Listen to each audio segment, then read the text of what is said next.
नमस्ते साथियों। आज मैं आपके साथ एक हस्बैंड और वाइफ का काउंसलिंग सेशन डिस्कस करना चाहता हूं। मेरे पास एक कपल आता है, उसमें जो वाइफ होती है वो अपने हस्बैंड के प्रति शिकायतों से भर के आती है।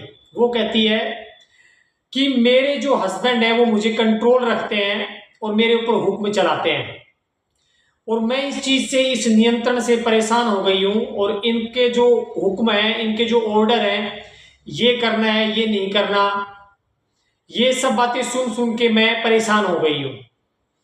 तो मैं उसके हस्बैंड से पूछता हूँ कि भाई आप इनको क्यों नियंत्रण में रखते हो, आप इनके ऊपर इतना कंट्रोल क्यों रखते हो, आप इनके ऊपर इतने आदेश क्यों चलाते हो, क्या मामला है। तो हस्बैंड कहता है जी मैं तो कोई नियंत्रण या आदेश नहीं चलाता इनके ऊपर, ना तो मैं इनके ऊपर कोई नियंत्रण रखता हूँ। तो फिर मैं वाइफ से पूछता हूँ कि मैं कहा आप बताओ, आप एक्सप्लेन करो कि कैसे ये आपके ऊपर किसी भी प्रकार का आदेश चलाते हैं।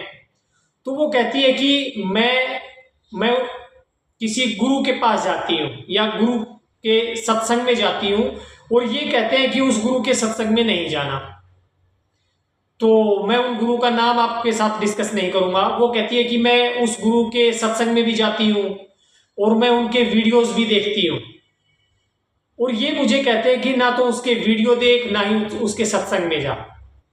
तो फिर मैं बोलता हूँ कि भाई आपको क्या परेशानी है कि ये अगर उसके सत्संग में जाती है या उसकी वीडियोस देखती है तो जो उसका हस्बैंड है वो कहता है कि ये उसको सुन सुन के और उसकी इतनी गुलाम बन गई है कि अब अगर ये एक कदम भी उठाती है तो इसको लगता है कि मैं गुरुजी से पूछूं कि मुझे ये काम करना चाहिए कि नहीं करना चाहिए। ये सांस भी लेती है तो इसको ऐसा लगता है कि भाई ये शायद गुरुजी से पूछ के लूं तो थोड़ा ठीक से मैं सांस ले लूंगी। तो मुझे ये चीज अच्छी नहीं लगती कि ये अपने जीवन का पूरा नियंत्रण किसी के हाथ में दे दे। तो फिर मैं उस औरत से पूछता हूँ कि भाई आपका इस पे क्या कहना है। तो वो कहती है कि मुझे अच्छा लगता है उन गुरुजी को फॉलो करना। तो फिर मैंने कहा कि और बताओ, और ये क्या आदेश चलाते हैं आपके ऊपर। तो वो कहती है कि भाई मेरे सोने पर उठने पर ये बोलते हैं कि भाई आप मतलब जल्दी उठो, मुझे एक्सरसाइज पसंद नहीं है, ये मुझे एक्सरसाइज करने के लिए बोलते हैं। तो फिर मैंने कहा कि अगर ये कोई अच्छी बात आपको बता रहे हैं तो आप उसे भी क्या नियंत्रण के रूप में देखती हो। तो वो कहती है कि भाई मुझे पसंद नहीं है, मुझे मुझे पसंद नहीं है जो चीज, इनको जबरदस्ती करके मुझे थोड़ी ना वो सिखानी चाहिए, इनको आदेश थोड़ी ना देना चाहिए, मुझे आज्ञा थोड़ी देनी चाहिए कि भाई ये काम करना है तो करना है। तो फिर मैंने उसके हस्बैंड को कहा कि भाई क्या ऐसा है कि आप इनको एक ऑर्डर के रूप में, आदेश के रूप में कुछ ऐसा कहते हो कि भाई ये काम करना है तो करना है। तो वो कहता है कि भाई हाँ, मैं कुछ चीजों के लिए तो कहता हूं इनको कि भाई ये चीज करनी है तो करनी है। मैंने कहा कुछ एग्जाम्पल के बारे में बताओ। तो वो कहते हैं कि भाई जैसे कि फॉर एग्जाम्पल अगर ये ज्यादा चाय पिए तो मैं बिल्कुल मना कर देता हूँ कि नहीं, ये ज्यादा चाय नहीं पीनी, इससे ज्यादा, इस फिक्स मतलब इस फिक्स क्वांटिटी से ज्यादा या फिर इतनी बार से ज्यादा चाय नहीं पीनी। तो मैं इनको सीधा उस चीज को एक थोड़ा स्ट्रिक्टली बोलता हूँ। ये बोलती है कि भाई आप मुझे आदेश देते हो। मैंने कहा चलो अच्छा। तो फिर मैंने उस औरत से और पूछा कि और बताओ ये और क्या करते हैं। तो उसने कहा कि ये मुझे और भी चीजों में बहुत परेशान करते हैं, मुझे नियंत्रण करके रखते हैं। मैंने कहा बताओ कैसे, और क्या नियंत्रण करते हैं और क्या करते हैं।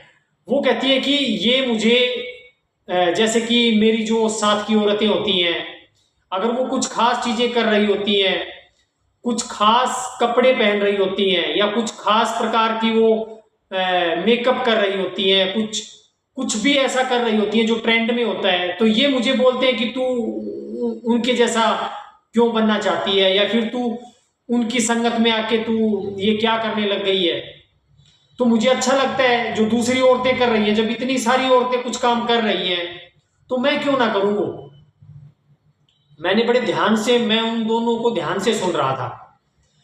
तो मैंने कहा कि बहुत सारी औरतें जो आपके आसपास हैं, आपके पड़ोस में हैं, जब वो किसी एक खास ट्रेंड को फॉलो करती हैं तो फिर आपका भी मन करता होगा। तो उसने कहा हाँ हाँ बिल्कुल, ये बात बिल्कुल सही है भाई। मेरे आसपास की औरतें, मेरे पास पड़ोस की जो औरतें हैं, मैं उनको देखती हूँ कि भाई अब ये ऐसे कपड़े पहन रही हैं या फिर इस प्रकार का कुछ मेकअप कर रही हैं या फिर कुछ उनकी घूमने फिरने से संबंधित जो आदतें होती है, जब मैं वो देखती हूँ, तो जब वो इतना सारा कुछ कर रही है तो मैं क्यों ना करूं? मेरे दिल में ये सवाल आता है कि मैं क्यों ना करूं? मेरे ऊपर ही मेरा हस्बैंड इन चीजों को लेके ऑब्जेक्शन क्यों करता है? तो मैं सुनता रहा, वो बताती रही, वो शिकायतें एक के बाद एक के बाद एक शिकायतें करती रही। फिर मैंने कहा कि भाई आप चाहते क्या हो, आप ये बताओ। मैंने उस वाइफ से पूछा, तो उस वाइफ ने कहा कि मैं चाहती हूं कि मैं अपनी मनमर्जी से जीऊं। मैंने कहा बहुत अच्छी बात है, आप अपनी मनमर्जी से जीना चाहती हैं, लेकिन फिर आप अपनी मनमर्जी से जीना चाहती हैं तो फिर आपकी जो समस्या है उसका तो समाधान हुआ ही नहीं। उसने कहा कैसे नहीं होगा? यदि मैं अपनी मनमर्जी से अपना जीवन जीऊंगी तो मेरी समस्या का समाधान कैसे नहीं होगा? तो मैंने कहा कि आपकी समस्या क्या है? आपने कहा कि भाई मैं किसी गुरु के पास जाती हूं और उस गुरु को फॉलो करती हूं, तो ये आपकी मनमर्जी है। दूसरा आपने कहा कि बहुत सारी औरतें जो कुछ कर रही होती हैं मैं भी वैसा करना चाहती हूं, ये आपकी मनमर्जी है। और तीसरी जो चीज है, आप कहते हो कि भाई मेरा पति जो है वो मेरे ऊपर आज्ञा चलाता है, मेरे ऊपर अपना हुक्म चलाता है, तो मैं उससे परेशान हूं, ये आपकी समस्या है। लेकिन ये जो सारी चीजें हैं, आपको पता है इनको क्या कहते हैं? आप यदि किसी गुरु को फॉलो कर रही हैं तो आप अनुपालना कर रही हैं, अनुपालन कर रही हैं। आपने किसी को अथॉरिटी समझ लिया, और पता है आपने उसको अथॉरिटी क्यों समझा हुआ है? आप कहती हैं कि मेरा पति मेरे ऊपर हुक्म चलाता है और मेरा पति मुझे अपने नियंत्रण में रखता है, और यही काम आप उस गुरु से करवाना चाहती हैं। आप उसके नियंत्रण में रहना चाहती हैं, आप उसकी आज्ञा का पालन करना चाहती हैं। मैं उसकी ये बातें सुन के हंस भी रहा था कि एक आम आदमी किस प्रकार से उस चक्कर में फंस जाता है। जब उसका पति उसके ऊपर आज्ञा चलाता है तो वो कहती है कि ये मेरे ऊपर आज्ञा चलाता है, और उसका गुरु जब उसको आज्ञा देता है तो वो उसको एक ईश्वर का आदेश मान के और उसको बिल्कुल फॉलो करती है। तो वह अपने, जब उसका पति उसको फॉलो करवाना चाहता है तो वह उसे नियंत्रण और आदेश मानती है, और उस गुरु को वह फॉलो करती है और उसके नियंत्रण में रहती है। दूसरी चीज, वह समझ रही थी कि मैं मेरी मनमर्जी यदि करूंगी तो मेरी समस्या का समाधान हो जाएगा। तो मैंने उससे कहा कि आपकी समस्या है कि आप अनुपालना कर रही हैं उस गुरु की। तो अनुपालना जब आप करते हो, आप किसी को जब अथॉरिटी समझ लेते हो अपने जीवन में, तो वह अथॉरिटी समझना, वह अनुपालना आपको परेशान करती है। चाहे वह अनुपालना आप अपने पति की करें, चाहे वह अनुपालना आप किसी गुरु की करें, वह अनुपालना आपको विकसित नहीं होने देती। वह अनुपालना आपके भीतर भय, असुरक्षा और नियंत्रण पैदा करती है। दूसरी चीज आपने बताई कि भाई आज्ञा पालन करवाते हैं मेरे पति मुझसे। तो जो व्यक्ति आज्ञा पालन करता है, किसी के आदेश का इंतजार करता है, कोई भी क्रिया या प्रतिक्रिया जब वो करता है तो वो किसी के आदेश से करता है, तो वह व्यक्ति भी विकसित नहीं हो सकता, और उस व्यक्ति में भी हमेशा एक भय, असुरक्षा और नियंत्रण की भावना बनी रहेगी। तीसरी चीज आपने बताई कि आप नकल करती हैं, इमिटेशन करती हैं। आप सोसाइटी में आपके जो आपकी जो साथी हैं, आपकी जो दोस्त हैं, आपके आसपास की जो औरतें हैं, वो जैसा करती हैं आप भी वैसा ही करना चाहती हैं। ये तो नकल हुई ना। तो आपके ये नकल भी तो आपके भीतर एक डर, एक असुरक्षा और एक नियंत्रण का भाव पैदा करती है। देखिए, आपके भीतर ये डर रहता है कि भाई वो सारी कर रही है, तो यदि मैं नहीं करूंगी तो हो सकता है वो मुझे एक तिरस्कार की भावना से देखें, हीन भावना से देखें, या पिछड़े हुए की भावना से देखें। तो जब आप नकल करती हैं उनकी, तो मैंने उसको समझाया कि जब आप उनकी नकल कर रही होती हैं तो ये नकल भी तो आपके भीतर एक डर, एक असुरक्षा और एक नियंत्रण का भाव पैदा करती है, तभी तो आप उनकी नकल करती हैं। फिर आप कहती हैं कि मैं अनुपालना करना चाहती हूं जो मेरा पति मुझे नहीं करने देता, मेरा पति मुझ पे आज्ञा चलाता है, जबकि आप खुद अपनी मर्जी से उस गुरु की आज्ञा में रहना चाहती हैं। फिर आपने कहा कि भाई मैं जो भी कुछ करती हूं, मेरी जो साथी हैं वो जैसा भी करती हैं मैं वैसा करना चाहती हूं, वैसे जीना चाहती हूं, तो मेरे पति मुझे टोकते हैं। यानी कि आप नकल करना चाहती हो, और नकल के लिए यदि आपके पति टोकते हैं तो फिर आपके भीतर एक दुख की भावना पैदा होती है। तो ये अनुपालना, आज्ञा पालन और नकल, ये जो तीन चीजें आप कर रही हैं, ये आपकी समस्या है या फिर आपके पति आपसे ये करवाना चाहते हैं, चाहे कोई दूसरा करवाए, ये आपकी समस्या है। तो वह थोड़ी भौचक्की सी रह गई। मैंने कहा चलो इसको आसान भाषा में समझते हैं। आपके पति ने आपको कोई आदेश दिया तो आपको लगता है कि ये तो मेरे ऊपर ऑर्डर चलाता है, ये मुझे अपने नियंत्रण में रखता है, और यही काम जब आपका गुरु करे तो वह चुपचाप भौचक्की होके सुन रही थी। फिर मैंने कहा चलो एक चीज और, आप अपनी साथियों की नकल करना चाहती हैं, जो भी नए नए ट्रेंड्स आती हैं आप अप टू डेट रहना चाहती हैं, वो जो आप उन साथियों की नकल करती हैं वो क्यों करती हैं आप? कभी आपने ये सोचा कि आप ऐसा करती क्यों हैं? क्योंकि नकल आप करती ही इसलिए हैं क्योंकि आपके भीतर असुरक्षा, डर, ऐसी भावनाएं हैं। आपको लगता है कि आप उनसे पिछड़ जाएंगी, आप उनसे अलग दिखेंगी, आपको वो स्वीकार नहीं करेंगी, वो आपका तिरस्कार करेंगी। तो ये डर, ये असुरक्षा आपको उनकी नकल करने के लिए प्रेरित करता है। तो आपकी समस्या है आपके भीतर बैठा हुआ डर और असुरक्षा।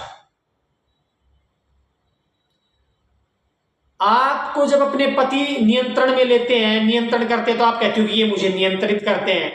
तो वो जो आपकी दोस्त हैं, आपकी साथी हैं, वो भी तो आपको नियंत्रित कर रही है। उनके रहन सहन से, उनके विचारों से भी तो आप नियंत्रित हो रही हैं।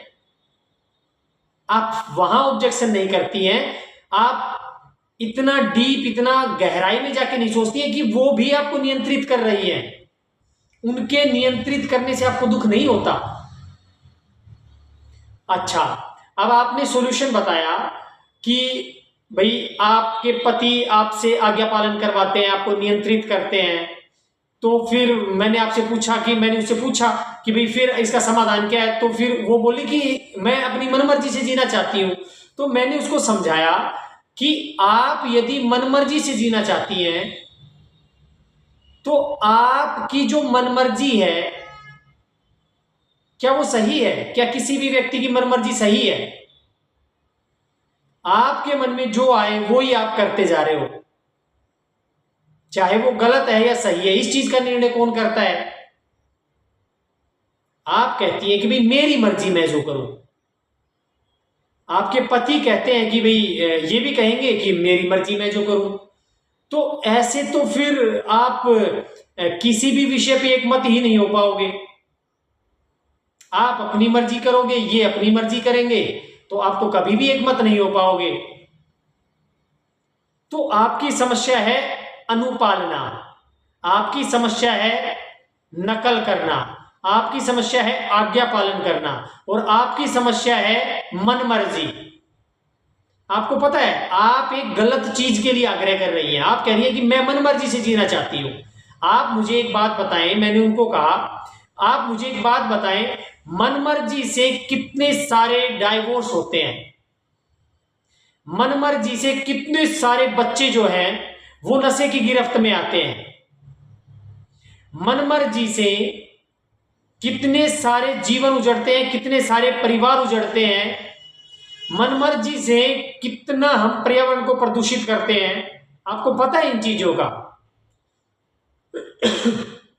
जब मैंने उसको ये सारी बातें बताई तो फिर वो कहने लगी कि अच्छा तो फिर मनमर्जी भी गलत है। मैंने कहा मैं नहीं कह रहा हूं कि मनमर्जी गलत है, आप बताएं कि मनमर्जी गलत है कि नहीं। कल को आपके बच्चे हैं, यदि वो कहेंगे कि हम तो अपनी मनमर्जी करेंगे, और वो कल को एक सिगरेट की डब्बी लेके आता है और वो कस फूंकता है और बोलता है कि मैं तो मेरी मनमर्जी करूंगा, फिर आप क्या जवाब देंगे उसको? तो वह बिल्कुल एकदम नर्वस सी होने लग गई। मैंने कहा भाई नर्वस होने की आवश्यकता नहीं है, आपने खुद कहा है कि भाई मैं मनमर्जी से जीना चाहती हूं, तो आप यदि कहेंगे कि मैं मनमर्जी से जीना चाहती हूं, कल को आपका बच्चा कहेगा, आपकी जो बेटी है वो कहेगी कि भाई मम्मी मैं तो मनमर्जी से जीना चाहती हूँ, मैं सिगरेट पीना चाहती हूँ, मैं नशा करना चाहती हूँ, और मेरी मर्जी है कि मैं पढ़ना नहीं चाहती, स्कूल नहीं जाना चाहती, मेरी मर्जी है कि मैं सुबह जल्दी नहीं उठना चाहती, मैं तो सुबह 12 बजे उठूंगी दोपहर में। तो वो मनमर्जी जो है वो समाधान थोड़ी है। आपकी मनमर्जी आपकी समस्या का समाधान तो है ही नहीं। वो कुछ देर तो नर्वस सी सुनती रही, फिर उसने सोचा कि इसमें पॉइंट तो है, मनमर्जी तो समाधान नहीं है। फिर उसने कहा तो फिर मुझे तो घुटन महसूस होती है, इनके इनके जो आज्ञा पालन है, इनके जो नियंत्रण है, मैं उससे परेशान हो गई हूं, मुझे घुटन पैदा होती है, तो फिर मैं क्या करूं? मैंने कहा कि हाँ अब आप ठीक कह रहे हो, अब आपने प्रश्न किया है कि भाई मैं क्या करूं। तो सबसे पहले आप इस सत्य को देखें कि आपकी समस्या क्या है। ये सिर्फ आपकी ही समस्या नहीं है, हर आदमी की, इंडिविजुअल की ये समस्या है कि वो या तो इसका नहीं तो उसका एक अनुपालन, आजकल हर आदमी मैं उसको फॉलो करता हूं, मैं उसको फॉलो करता हूं, मैं उसको फॉलो करता हूं। भाई आप फॉलो क्यों कर रहे हो? यदि कोई भी व्यक्ति किसी को फॉलो करता है, यदि कोई भी व्यक्ति किसी की नकल करता है, यदि कोई भी व्यक्ति किसी का आज्ञा पालन करता है और किसी व्यक्ति की क्रिया और प्रतिक्रिया पूरी तरह से अनुपालन, आज्ञा पालन और नकल पर आधारित है, तो फिर उस व्यक्ति का शारीरिक, बौद्धिक, मानसिक या आत्मिक विकास तो संभव है ही नहीं। मैंने उससे पूछा कि आप बताएं, ऐसा व्यक्ति जो अनुपालन, फॉलो करने, आज्ञा पालन और नकल पे ही पूरी तरह से डिपेंडेंट है, उसकी हर क्रिया या प्रतिक्रिया उसी से निकल के आ रही है, तो वह व्यक्ति विकसित कैसे होगा? उसका विवेक तो कभी विकसित होगा ही नहीं। इसी तरह से जो व्यक्ति मनमर्जी कर रहा है उसका भी विवेक कभी भी विकसित नहीं होगा। वो व्यक्ति भी कभी भी शारीरिक, मानसिक, बौद्धिक या आत्मिक विकास को प्राप्त नहीं कर पाएगा। भाई मनमर्जी ही, यदि हर इंसान मनमर्जी करने लग जाए तो ये पूरी पृथ्वी ही उजड़ जाएगी। तो वो थोड़ा सा उसने सोचा कि इन बातों में कुछ पॉइंट तो है। मैंने उसके हस्बैंड को भी कहा कि भाई आप जो है इनके ऊपर अपना आदेश चलाते हो, ऑर्डर चलाते हो, और आप ये सोचते हो कि इससे ये विकसित हो जाएगी या इससे इसका भला हो जाएगा। तो आपको भी ये चीज समझनी चाहिए कि आज्ञा पालन से या नियंत्रण से यदि हम किसी व्यक्ति से कुछ खास क्रिया या प्रतिक्रियाओं की आशा रखते हैं, खास व्यवहार की आशा रखते हैं, तो वह व्यक्ति के अंदर एक डर, असुरक्षा का भाव पैदा करती हैं आपकी जो आज्ञाएं हैं। तो मैंने उन दोनों को ही कहा कि भाई ये जो आपका जो मामला है, यदि आप इसको सेटल करना चाहते हो, यदि ये जो आपकी वाइफ है ये कह रही है कि भाई मेरे भीतर एक डर है, सुरक्षा और नियंत्रण की भावना रहती है 24 घंटे, तो यदि आप इसको इस डर, असुरक्षा और नियंत्रण की भावना से बाहर करना चाहते हैं, तो आप दोनों को ही ये समझना पड़ेगा कि ये एक्चुअल में समस्या क्या है। तो ये समस्या है, किसी का भी जब हम आज्ञा पालन करते हैं, किसी की भी हम अनुपालन करते हैं, या किसी की भी नकल करते हैं, या फिर अपनी मनमर्जी करते हैं, जब तक ये चार चीजों से हमारी क्रिया और प्रतिक्रिया निकलती है, तब तक व्यक्ति के मन में डर, असुरक्षा और नियंत्रण की भावना रहेगी। आप दोनों को ही ये समझना पड़ेगा। मैंने उन दोनों को कहा मैंने उनको बताया कि आपको इस फैक्ट को समझना ही पड़ेगा कि जब तक कोई व्यक्ति किसी की अनुपालना करता है, आज्ञा पालना करता है, नकल करता है या अपनी मनमर्जी चलाता है, तब तक उस व्यक्ति में डर, असुरक्षा और नियंत्रण की भावना रहेगी। तब तक वह व्यक्ति इन चीजों से स्वतंत्र हो ही नहीं सकता। तो फिर उस औरत ने कहा कि भैया आप बताइए मैं क्या करूं, मैं तो परेशान हो गई हूं, मेरे भीतर घुटन होती है, मेरे भीतर 24 घंटे डर, नियंत्रण और असुरक्षा की भावना बनी रहती है, आप बताइए मैं क्या करूं। तो मैंने उनको कहा कि भाई आपकी बात बिल्कुल सही है कि आपके ऊपर यदि ये आदेश चलाते हैं, आपसे आज्ञा पालन करवाते हैं, आपसे अनुपालन करवाते हैं, आपको नियंत्रण में रखते हैं, तो आपके भीतर ये चीजें एक घुटन पैदा करती हैं। लेकिन ये विषय आप दोनों के ही समझने लायक है कि अनुपालना, आज्ञा पालन, नकल और मनमर्जी से समाधान नहीं होता, आपकी डर, असुरक्षा और नियंत्रण की भावना खत्म नहीं होगी। तो फिर उन्होंने कहा कि भाई आप बताएं हमें, हम क्या करें। तो फिर मैंने बताया कि क्या आप दोनों ही इस फैक्ट को देख पा रहे हो कि किस प्रकार से फॉलो करना, अनुपालन, ओबीडियंस, आज्ञा पालन और इमिटेशन, नकल करना और मनमर्जी करना, ये चार चीजें जो हैं व्यक्ति में डर, असुरक्षा और नियंत्रण का भाव पैदा करती हैं। पहले आप मुझे ये बताएं कि आप इस फैक्ट को देख पा रहे हैं कि नहीं। तो वो दोनों इस बात पे सहमत हुए कि हाँ भाई इस फैक्ट को तो हम देख पा रहे हैं कि ये चीज तो है।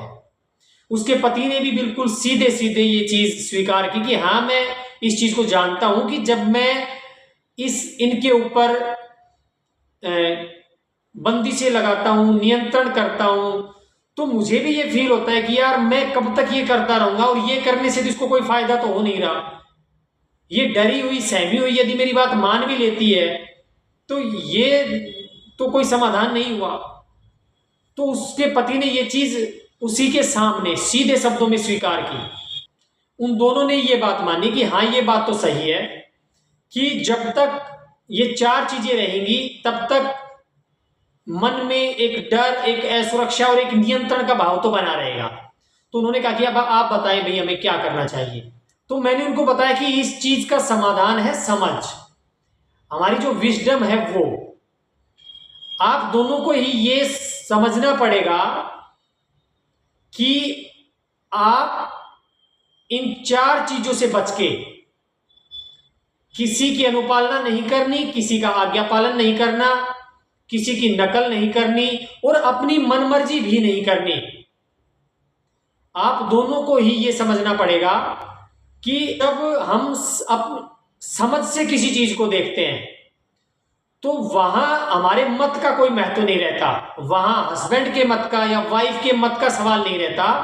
वहां सवाल होता है कि एक्चुअल में जो फैक्ट है वो महत्वपूर्ण हो जाता है।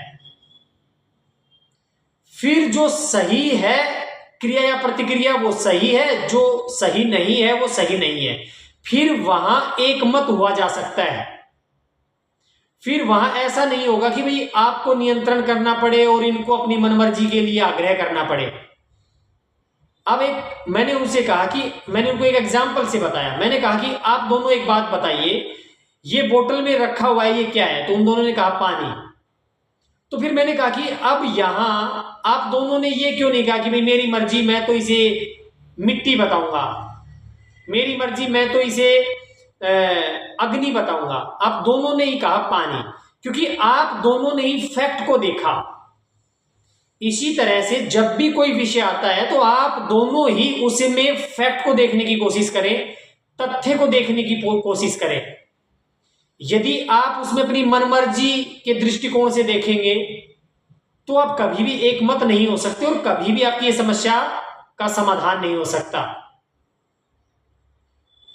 तो साथियों, इस एग्जाम्पल से, इस काउंसलिंग सेशन को आपके साथ डिस्कस करके मैं आपको यही बताना चाहता हूं कि हमें किसी भी व्यक्ति के विकास के लिए यह सुनिश्चित करना चाहिए कि हम आज्ञा पालन, अनुपालन और नकल से बचें, मनमर्जी से बचें और एक मौलिक समझ का विकास करे। जब तक किसी व्यक्ति में मौलिक समझ का भाव रहता है, तब तक उस व्यक्ति के डर, असुरक्षा और नियंत्रण के भाव को कोई समाप्त नहीं कर सकता। चाहे फिर उसकी उम्र 50, 60, 70, 80 हो, चाहे वह किसी भी आर्थिक परिवेश का हो, अमीर हो, गरीब हो, चाहे वह किसी शहर में रहता हो, गांव में रहता हो, महल में रहता हो, झोपड़ी में रहता हो। जब तक कोई व्यक्ति की मौलिक समझ का विकास नहीं होता, तब तक उस व्यक्ति के मन में जो डर, असुरक्षा और नियंत्रण का भाव है वह समाप्त नहीं हो सकता। तो समझ ही वह घटक है जो हमारी स्वतंत्रता के एहसास को जगाता है, जो हमारे मन में बैठे हुए डर, असुरक्षा और नियंत्रण के भाव को जड़ से खत्म करता है। तो साथियों, आज की वीडियो में इतना ही। मिलते हैं कल एक नए वीडियो के साथ। नमस्ते।